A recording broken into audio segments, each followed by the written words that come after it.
ತ್ಯಾಗ ಮಾಡ್ತಾನೆ, ಎಲ್ಲವನ್ನು ತ್ಯಜಿಸಿ ಹೊರಟೋಗ್ತಾನೆ ಅಂತ ಹೇಳ್ಬಿಟ್ಟು ಅವ್ರ ತಂದೆ ತಾಯಿಗೆ ಹೇಳಿ, ಆದರೂ ಕೂಡ ಅವ್ರ ತಂದೆ ತಾಯಿ ಅವನ್ನ ಸೆಕ್ಯೂರ್ ಮಾಡಿ ಇಟ್ಕೊಂಡಿದ್ರು.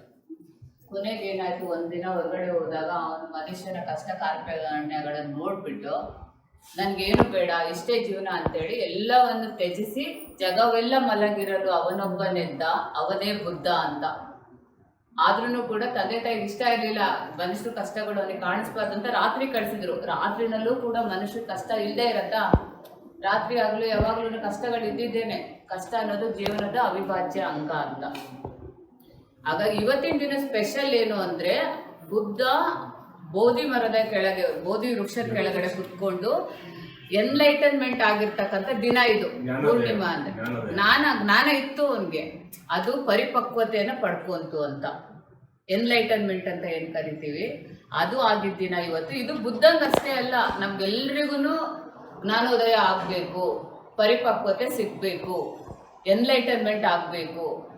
ಯಾಕೆ ಅಂದ್ರೆ ಹುಣ್ಣಿಮೆ ದಿವಸನೇ ಮೋಸ್ಟ್ ಆಫ್ ದ ಯೋಗೀಸ್ ಅವ್ರಿಗೆ ಜ್ಞಾನೋದಯ ಆಗೋದೇ ಹುಣ್ಣಿಮೆ ದಿವಸ ಅಂತ ಹೇಳ್ತೀವಿ. ಯಾಕಂದ್ರೆ ಇವತ್ತು ಚಂದ್ರನ ಇನ್ಫ್ಲೂಯೆನ್ಸ್ ಮನುಷ್ಯನ ಮೇಲೆ ಅಗಾಧವಾಗಿರತ್ತೆ.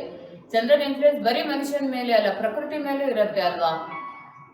ಸಮುದ್ರನೇ ಉಕ್ಕುತ್ತೆ, ಸಮುದ್ರನೇ ಇನ್ಫ್ಲೂಯೆನ್ಸ್ ಮಾಡೋಷ್ಟು ಶಕ್ತಿ ಚಂದ್ರಂಗಿದೆ ಅಂದ್ರೆ ಆಫ್ಟರ್ ಆಲ್ ನಾವು ಒಬ್ಬ ಮನುಷ್ಯ ನಮ್ಮೇಲೆ ಇರದೇ ಇರತ್ತಾ? ಸೊ ನೀವು ಇವತ್ತು ಏನನ್ನು ಅನ್ಕೊಂತೀರಾ, ನಿಮ್ಮ ಪರ್ಸನಾಲಿಟಿನಲ್ಲಿ ಏನು ಅತ್ಯಂತ ಪ್ರಭಾವಯುತವಾಗಿರುತ್ತೆ ಅದು ಇನ್ನೂ ಎನ್ಹ್ಯಾನ್ಸ್ ಆಗುತ್ತೆ. ಹಂಗಾಗಿ ನೀವು ತುಂಬ ಲವಿಂಗ್ ಇದ್ದೀರಾ ಅಂದರೆ ಅದು ಜಾಸ್ತಿ ಆಗತ್ತೆ, ಜಾಣ್ರಿದ್ದೀರಾ ಅಂದರೆ ಅದು ಎನ್ಲೈಟನ್ಮೆಂಟ್ ಆಗಿ ಈವ್ನಿಂಗ್ ಅಷ್ಟೊತ್ತಿಗೆ ಇನ್ನೊಂದು ಸ್ವಲ್ಪ ನೀವು ಅದರಲ್ಲಿ ಮೆಚ್ಯೂರಿಟಿನ ಕಾಣ್ಬೋದು.